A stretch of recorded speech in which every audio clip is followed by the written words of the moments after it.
Եվ այսպես ոչ թե Հայաստանն է դուրս գալիս Եվրասիական տնտեսական միությունից, այլ ԵԱՏՄ-ն է դուրս գալիս Հայաստանից։ Հարգելի հեռուստադիտողներ, կան որոշակի երևույթներ, որոնք դրժել, մերժել գրեթե անհնար է։ Պատմությունը, աշխարհագրությունը հենց դրանցից մեկն են։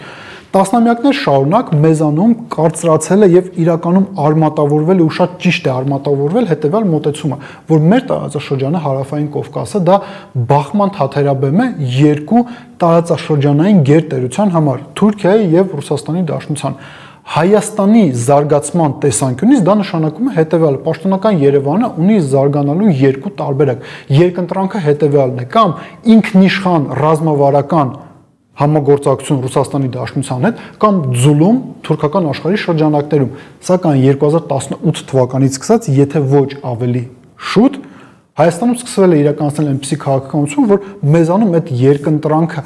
առհասարակ գոյություն չունենա, որ բացի թուրքական աշխարհին ձուլվելուց մենք այլ տարբերակ չունենանք զարգանալու։ Եկեք վերջին շրջանի իրադարձությունները ուսումնասիրենք։ Նիկոլ Փաշինյանը, կրկին ասենք, շաբաթվա ընթացքում ստորագրում է փաստաթուղթ, որով Հայաստանի Հանրապետության արտաքին գործերի նախարարության շրջանակներում ստեղծում է առանձին հանձնաժողով, առանձին ստորաբաժանում, ներեցեք, որը զբաղվելու է եվրոինտեգրման հարցերով, այսինքն Հայաստանը տանում է դեպի Եվրոմիություն։ Ձևակերպումը ֆորմալ առումով սա է, ավելի նշվում է, որ դա հիմնարար ստորաբաժանումն է լինելու Հայաստանի Հանրապետության արտաքին գործերի նախարարության շրջանակներում։ Օրերս, ավելի կոնկրետ երեկ, Հայաստանի Հանրապետության երկրորդ նախագահ Ռոբերտ Քոչարյանը իր ասուլիսի ընթացքում անդրադարձ կատարեց այս հարցին եւ նշեց հետեւյալը, որ մենք պարադոքսալ իրականության մեջ ենք ապրում, որ չկա եվրոինտեգրման իրական process, բոլորին էլ հայտնի է, հա թե ինչպես է տեղի ունենում այս կամ այն պետության ներառումը Եվրոմիության կազմում, դու համապատասխան դիմում ես ներկայացնում, փուլեր ես անցնում, մենք այդ ամենը չենք արել, բայց մենք մեր երկրի ներսում, մեր փաստացի կառավարման համակարգում զանգվածային արդեն կարելի ասել փոփոխությունների ենք պատրաստվում եւ խոսում ենք այն մասին, որ մենք գնում ենք դեպի Եվրոմիություն։ Հարգելի հեռուստադիտողներ, տեսեք, ինսայդերական տեղեկատվությանը պետք չէ տիրապետել, պետք չէ իշխանությունների, սիլերի, Rasmussen Global կոնսալտինգային ընկերության փորձագետ լինել, որպեսզի հասկանալ, թե ինչ է իրականում կատարվում։ Հայաստանի Հանրապետության իշխանությունները ձևավորում են հանձնաժողով եվրոինտեգրման ստորաբաժանում, հանձնաժողով, որի իրական նպատակը լինելու է հետևյալը. անհնարին դարձնել Հայաստանի մասնակցությունը Եվրասիական տնտեսական միությանը։ Չեն հասկանում սա Ռուսաստանում։ Կարելի ասել, որ որոշակի առումով հասկանում են։ Վերջերս բավականին ակտիվ տարբեր պաշտոնյաներ, այդ թվում նաև Հայաստան այցելելով, նշում են հետևյալը, որ եթե Հայաստանի Հանրապետությունը շարունակի այն ուղին, որը ընտրել է, ապա անհնարին կլինի համատեղել ձգտումը դեպի Եվրոպական միություն եւ անդամակցությունը Եվրասիական տնտեսական միությանը, սրա վերաբերյալ մասնավորապես քանիցս գնահատականներ է տվել Ալեքսեյ Ավերչուկը, բայց մենք տեսնում ենք, որ Հայաստանի Հանրապետության իշխանությունները անդրդվելի շարժվում են հենց այս ուղղությամբ։ Եկեք վերջին ամիսների իրադարձությունները պարզապես թվարկենք։ 2025 թվականի մարտին Հայաստանի Հանրապետության Ազգային ժողովը ընդունում է օրենք, ըստ որի մենք ձգտում ենք դառնալ Եվրոպական միության անդամ, Եվրոպական միության անդամակցության մեկնարկի մասին օրինագիծ է ընդունվում։ Ինչ է տեղի ունենում դրանից հետո օգոստոսի 8-ին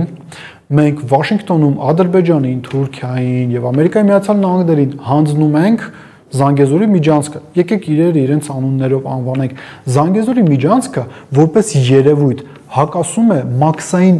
համաձայնություններին Եվրասիական տնտեսական միության շրջանակներում, այսինքն այստեղ արդեն անհամատեղելի է այս ամեն ինչը դառնում։ 2025 թվականի սեպտեմբերին Արարատ Միրզոյանը մեկնում է Լեհաստան, մասնակցում է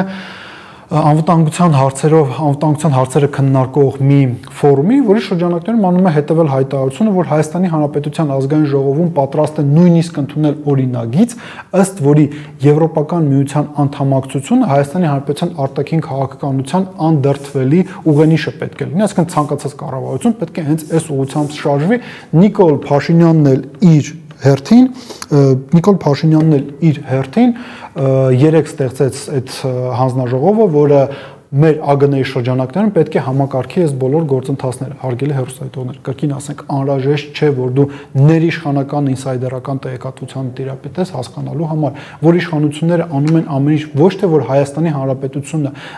դառնա Եվրոմիության անդամ, այլ որպեսզի Հայաստանի Հանրապետությունը եւ Եվրասիական տնտեսական միությունը իրենց օրենսդրական բազաներով անհամատեղելի լինեն։ Բայց ինչ անում Նիկոլ Փաշինյանը։ Ըստ ամենայնի նրա ռազմավարական նպատակը հետևյալն է. ոչ թե պարզապես դուրս գալ Եվրասիական տնտեսական միությունից, այլ այնպիսի փոփոխություններ կատարել օրենսդրական դաշտում, Հայաստանի ներսում այնպիսի փոփոխություններ իրականացնել, որ արդեն Եվրասիական տնտեսական միությունը որոշակի պատժամիջոցներ կիրառի Հայաստանի Հանրապետության նկատմամբ, պատժամիջոցներ ասելով հասցնի մի իրավիճակի, երբ որ անհամատեղելիության պատճառով Հայաստանը դուրս բերվի Եվրասիական տնտեսական միությունից, այդ ժամանակ Նիկոլ Փաշինյանը, Միրզոյանը, դեռևս Արարատ վեր կկենան եւ կհայտարարեն, որ ոչ թե մենք ենք դուրս եկել Եվրասիական տնտեսական միությունից, այլ Եվրասիական տնտեսական միությունն է, որ